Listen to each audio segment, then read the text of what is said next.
안녕하세요. 늦은 비 성경을 강구하는 하늘숲 새벽 묵상 시간에 참여하신 모든 분들을 예수님의 이름으로 축복합니다. 오늘 우리가 함께 나눌 말씀 살펴볼 텐데요. 이번 주 교과의 제목은 하나님의 공의로운 사랑입니다.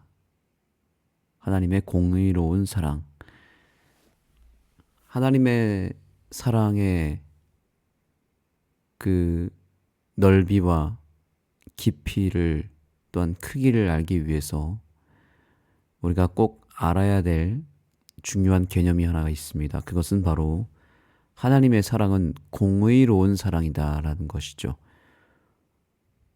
그렇다면 공의로운 사랑이 무엇인지, 특별히 그 공의라고 하는 것이 무엇인지를 우리가 이번 한 주일 동안 배우게 될 텐데요. 먼저 오늘 우리가 배우게 될 주제는 사랑과 공의입니다. 사랑과 공의라고 하는 것은 하나님의 속성을 나타내는 두 가지 큰 기둥이라고 볼 수 있습니다. 그것은 바로 사랑과 공의입니다. 하나님을 표현할 때, 하나님이 어떤 분인지를 설명할 때 가장 중요한 두 가지 맥이 있다면 그것은 사랑이라고 하는 측면과 공의라고 하는 측면입니다. 사랑과 공의는 서로 맞물려 있고 이것은 뗄래야 뗄 수 없는 정말 완벽하게 하나가 되어 있는 두 가지 속성이라고 볼 수 있습니다. 그래서 공의가 없는 사랑은 값싼 사랑이고 그것은 변질된 사랑이라고 볼 수 있습니다. 온전치 못한 사랑입니다. 그래서 공의가 없는 사랑은 그것은 하나님의 속성이라고 볼 수 없습니다. 또한 반대로 사랑이 없는 공의는 하나님을 무서운 하나님으로 만들고 또한 두려운 존재, 또 억압하는 하나님으로 비추게 만듭니다. 그래서 사랑이 없는 공의는 매우 차갑고 거칠고 또 원칙주의입니다. 그래서 사랑과 공의는 그야말로 절대로 분리시켜서는 안 되는 것입니다. 그것은 두 날개와 같습니다. 새가 두 날개가 있어야 그 두 날개를 펼쳐서 온전히 하늘을 날 수 있는 것처럼 우리 신앙에 두 날개가 있다면 그것은 사랑과 공의라고 하는 날개입니다. 우리는 이 두 날개를 온전히 펼쳐야만 우리 신앙이 땅에 떨어지지 않고 하늘로 날아오르게 하는 매우 중요한 역할을 하게 될 것입니다. 그래서 이 두 날개 중 하나라도 꺾이거나 약화돼 버리면 이것은 매우 곤란한 일이 돼 버리는 것입니다.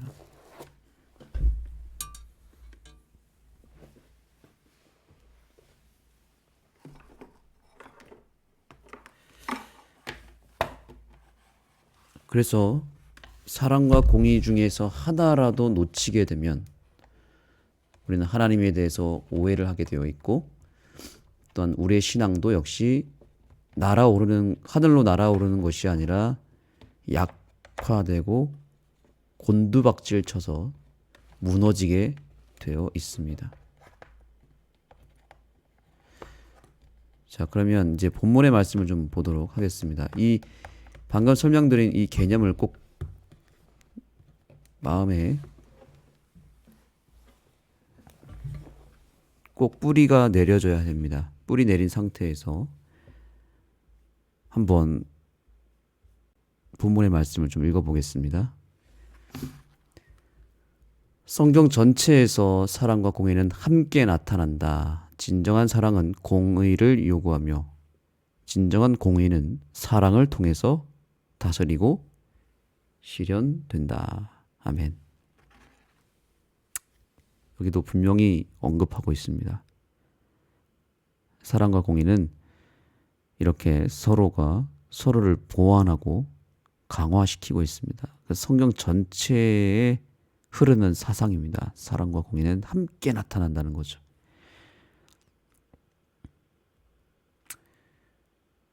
또 하나 보겠습니다.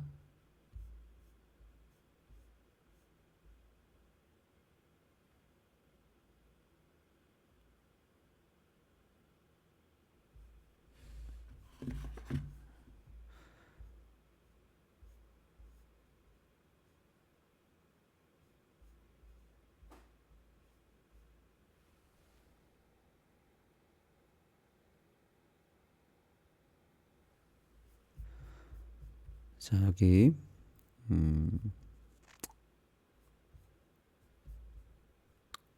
교훈의 말씀을 보겠습니다. 진정한 사랑은 공의를 요구하며 공의는 사랑을 통해서 다스리고 실현된다. 하나님은 세상에서 공의가 이루어지기를 진심으로 원하시며 우리에게 요구하신다. 여기도 분명히 이렇게 이야기하고 있습니다. 그래서 사랑과 공의가 서로 분리될 수가 없는 것인데 이것을 분리시킨 존재가 있습니다. 바로 사단입니다. 사단은 항상 갈라치기를 하는 존재잖아요.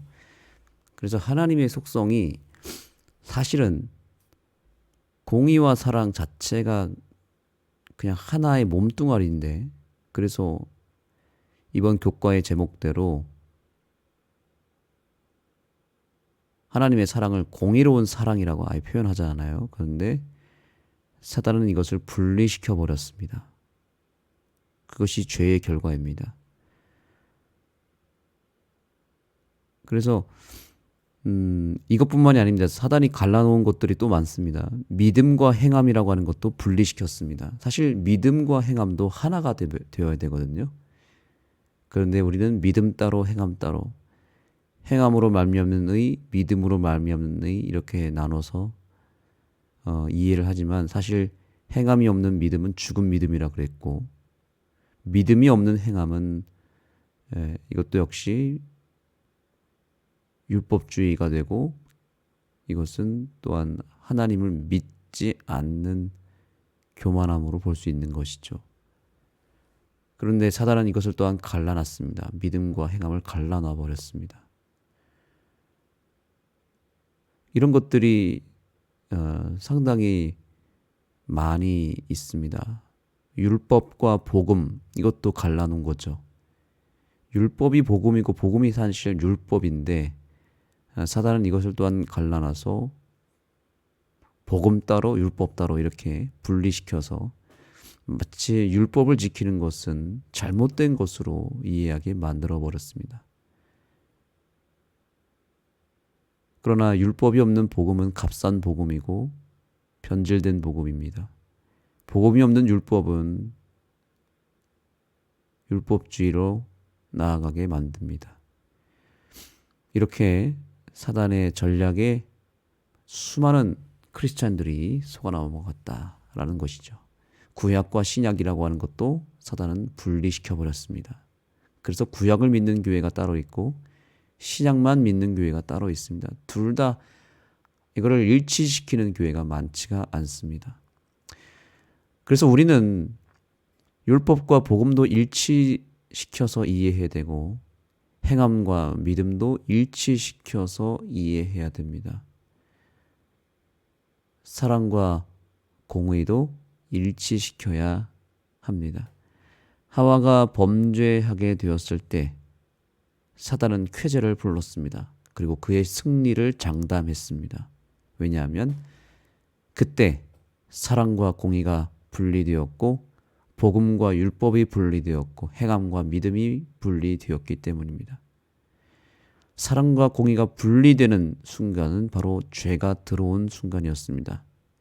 그래서 하나님은 매우 곤란한 상황이 되어버리셨습니다. 왜냐하면 죄를 범한 하와를 공의대로 심판해야 했습니다. 그러면 공의대로 심판하게 되면 하나님은 사랑이 없는 존재구나, 무서운 분이구나.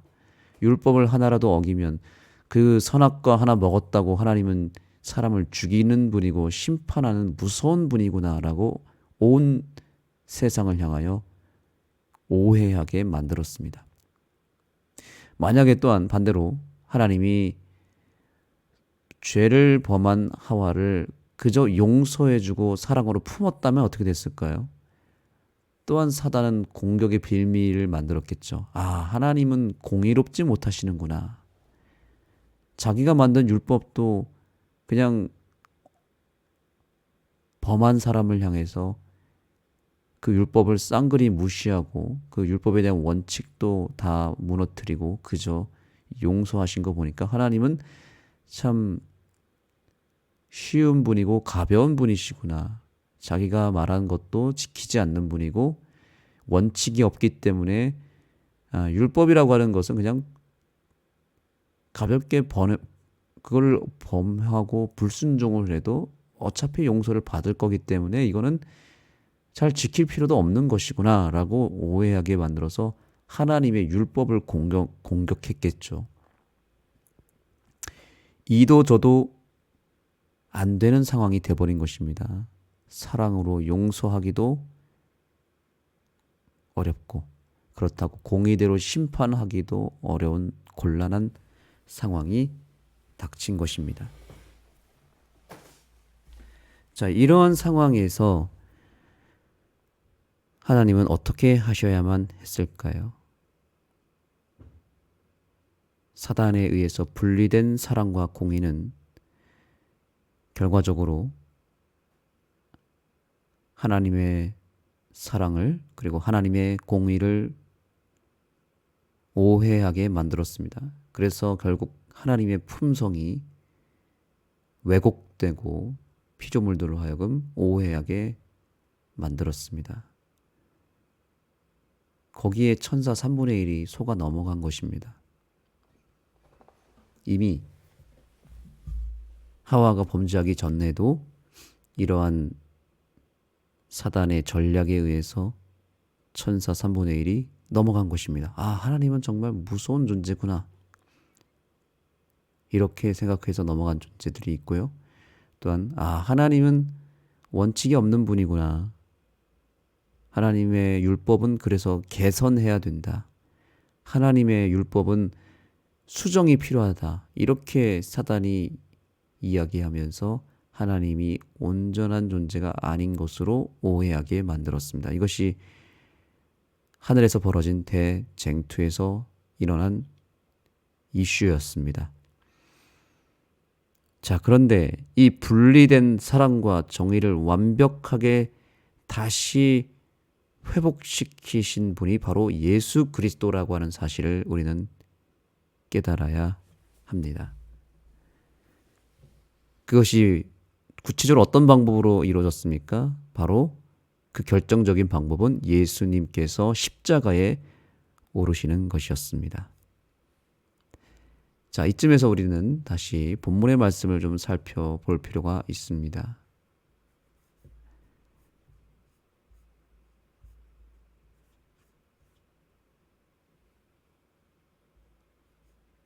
저기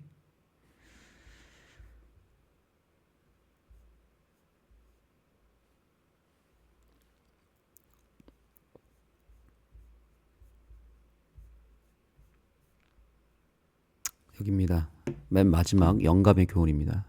자, 예언의 신의 말씀 보시죠. 시대의 소망 762페이지입니다. 매우 중요한 구절이기 때문에 여러분들께서 꼭 체크하시고 반드시 이번 교과를 공부하실 때 이 부분을 읽으셔야 됩니다. 그리고 가르치시는 분들은 이것을 같이 반원들과 보셔야 됩니다. 공의에 나타난 사랑입니다. 하나님의 사랑은 그분의 자비에 못지않게 공의에도 표현되어 있다. 공의는 그분의 보좌의 초석이며 그분의 사랑의 열매이다. 진리와 공의로부터 자비를 분리시키려는 것이 사단의 목적이다. 사탄은 하나님의 율법에 의거한 평화의 적이 된다는 것을 밝혀보려고 애써왔다. 그러나 하나님의 계획에는 이것들이 서로 분리될 수 없도록 단단히 결합되어 있으므로 전자는 후자 없이 존재할 수 없다는 사실을 그리스도께서 보여주셨다. 아멘. 자, 이것이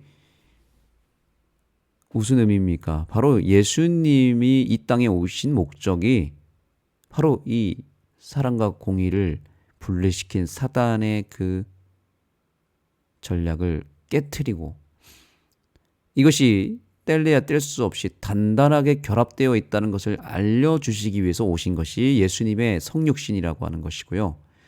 특별히 예수님께서 십자가에서 죽으심으로 말미암아 이것이 완벽하게 실현이 되었습니다. 그리고 결국 사단의 실체가 드러났습니다. 사단은 진리와 공의로부터 하나님의 사랑과 자비를 분리시키려는 것이 사단의 목적이었다는 것이 온 세상에 밝혀졌고 십자가를 통해서 사랑과 공의는 다시 결합이 되었습니다. 따라해 보겠습니다. 있는 자리에서 따라하시기 바랍니다. 십자가는 사랑과 공의가 만나는 장소이다. 사랑과 공의가 만나는 장소가 되었습니다. 왜 이게 가능했을까요? 자, 보십시오. 십자가를 통해서 죄인은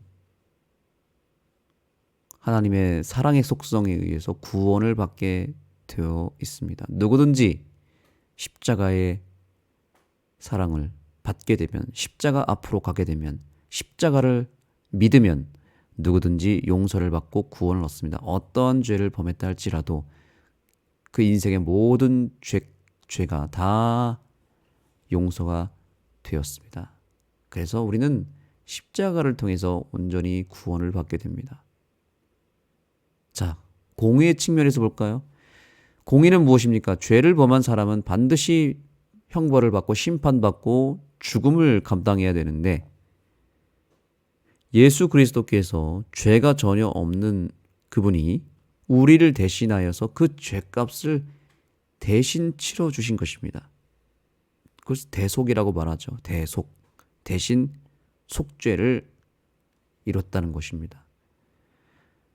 그래서 철저한 하나님의 그 심판과 원리 원칙에 의한 형벌을 예수님이 직접 우리 대신 받았기 때문에 더 이상 사단의 주장은 펼쳐질 수가 없게 되는 것이죠.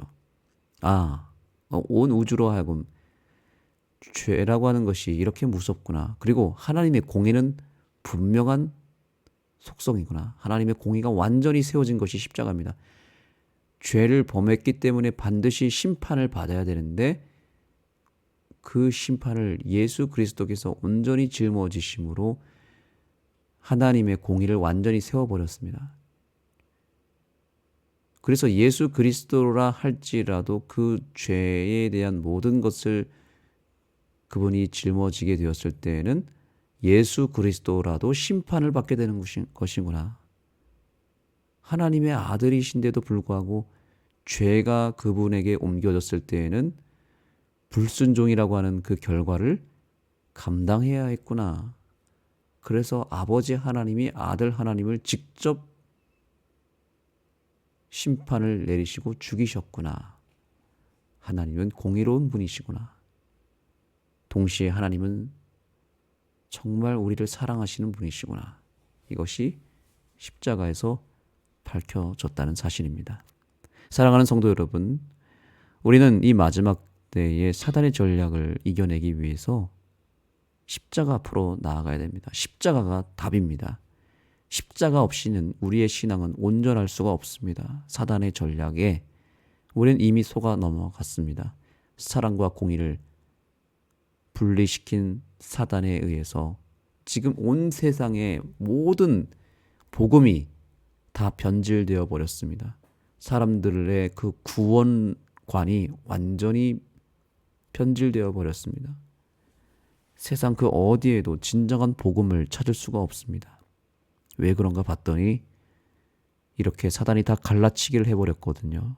진리와 공의를 분리시키고 율법과 복음을 분리시켰습니다. 모든 것을 다 분리시켰습니다. 심지어 교회의 세대를 다 갈라치기 했습니다. 세대를 분리시켰고요. 또한 하나님의 사업도 분리시켰습니다. 어떤 쪽은 말씀이 중요하다고 이야기합니다. 어떤 쪽은 일을 해야 된다고 얘기합니다. 그래서 일만 열심히 하는 사람들과 말씀만 죽으라고 보는 사람들만 이렇게 치우쳐져 있는 것이죠. 갈라치기를 한 것입니다. 이것이 다 무엇과 연관이 되냐면 십자가가 없어서 나타나는 결과입니다. 그래서 자꾸만 분리된 신앙, 치우쳐져 있는 신앙이 계속해서 요즘 나타나고 있지 않습니까? 심지어 사회는 어떻습니까? 다 양쪽으로 치우쳐져서 개혁과 보수 이러면서 또 이것을 갈라놓았습니다. 이것이 하나가 되어 있어야 되는데 하나님의 개념은 다 연합이고 통합이거든요. 그런데 사단은 다 무너뜨리고 갈라쳤습니다. 이런 상황에서 어떻게 우리가 살아남을 수 있고 어떻게 우리의 신앙과 우리의 삶의 변화와 회복이 일어날 수 있을까요? 그것은 한 가지뿐입니다. 십자가로 향하면 되는 것입니다. 십자가는 모든 것을 연합시키고 통합시키고 하나 되게 만드는 유일한 해답책입니다. 교회가 분열되고 갈라지는 이유는 한 가지뿐입니다. 십자가에서부터 멀어졌기 때문에, 십자가의 정신을 놓쳤기 때문에, 한 사람 한 사람이 십자가를 바라보지 못하기 때문이죠. 십자가를 통과하면 모든 것이 용서되고 모든 문제가 해결되고 모든 원칙이 세워지게 되어 있습니다. 우리 새벽기도 동지 여러분, 우리 모두가 십자가로 향하게 되기를 소망합니다. 십자가의 은혜를 오늘도 받아서 우리의 신앙의 놀라운 뿌리가 단단히 세워지고 사랑과 공의라고 하는 진리의 기둥이 온전히 우리 신앙에 세워져서 우리가 더 이상 흔들리지 않는 믿음 소유하게 되기를 간절히 소망합니다. 기도하시겠습니다. 하나님, 오늘도 저에게 진리의 말씀을 깨닫게 해주셔서 감사합니다. 사랑과 공의라고 하는 주님의 그 위대한 두 속성을 배우게 해주셨고, 그리고 그 두 속성에 따라서 우리를 사랑하시고 또한 우리를 선한 길로 인도하고 계신다는 사실을 기억하게 하옵소서. 십자가가 바로 사단이 분리시켜 놓은 모든 것들을 통합시키는 장소임을 깨닫게 해주셔서 감사합니다. 십자가는 사랑과 공의가 만나는 장소이고 율법과 복음이 만나는 장소이고 믿음과 행함이 만나는 장소이며 우리의 신앙에 갈라진 모든 것들이 회복되는 곳임을 보게 됩니다. 또한 십자가는 심지어 서로 갈라지고 분리되어 버린 인간 관계, 인간의 갈등까지도 하나로 통합시키는 그런 신비로운 능력이 있는 우리 신앙의 가치임을 깨닫게 해주셔서 감사합니다. 십자가로 향하겠습니다. 십자가의 사랑을 다시 붙잡고 우리 안에 채우기를 원합니다. 주님, 저희에게 십자가를 세워 주옵소서. 십자가의 능력과 십자가의 가치와 십자가의 은혜를 우리에게 허락하여 주시옵소서. 예수님의 이름으로 간절히 기도드립니다. 아멘. 네, 이제 기도하는 시간을 갖겠습니다. 여러분 각자의 기도 제목을 가지고 주님 앞에 나아가시기를 바라고, 또한 우리 신앙에 갈라져 있는 모든 것들을 한번 생각해 보시면서 내 안에 내 신앙의 방향이, 내 신앙의 철학이 뭔가 갈라져서 한쪽으로 치우쳐져 있거나 아니면 둘 다 양쪽이 다 무너져서 내 신앙이 지금 참으로 복잡한 신앙을 하고 있다면 십자가로 향하며 그 모든 것들이 정리가 될 수 있도록 기도하시기 바랍니다. 두 번째는 이제 오늘부로 우리 교회에 김주영 목사님께서 부임하시게 됩니다. 그래서 이제 오늘부터 저와 함께 우리 김주영 목사님이 함께 이 교회를 섬기며 파트너십을 이루고 또 이 교회의 여러 가지 일들을 같이 협력하여 이 교회를 섬기게 될 것입니다. 우리 김주영 목사님과 황혜민 사모님 그리고 사랑하는 아이를 위하여 여러분들께서 기도해 주시고 하늘숲교회에서 행복한 목회를 이룰 수 있도록 간절히 기도해 주시면 감사하겠습니다. 기도하시기 전에 찬미 한 곡 듣고 기도하시겠습니다.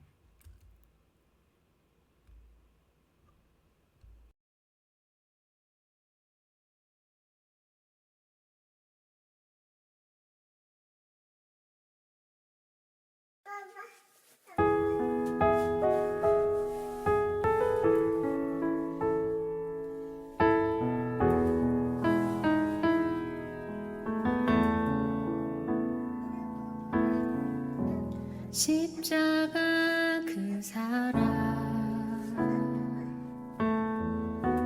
멀리 떠나서 무너진 나의 삶 속에 잊혀진 주 은혜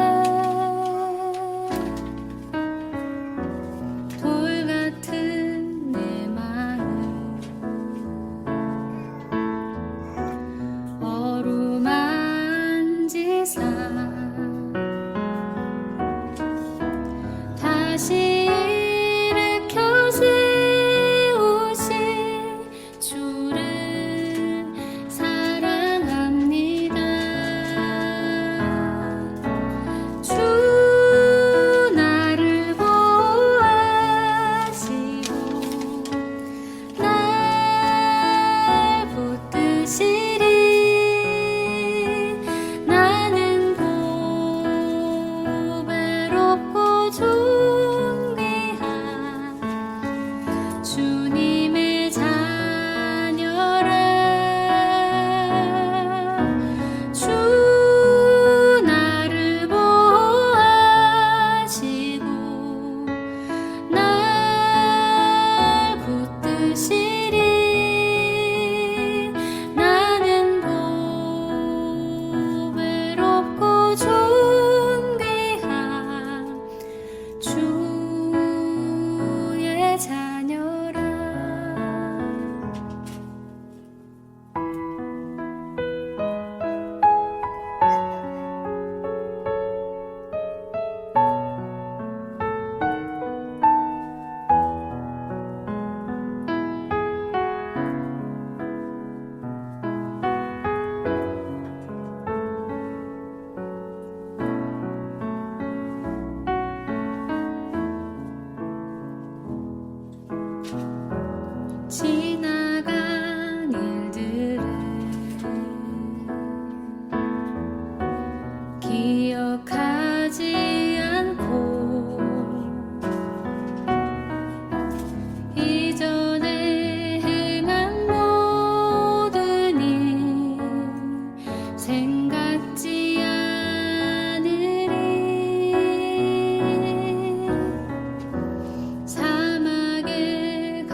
주의 자녀라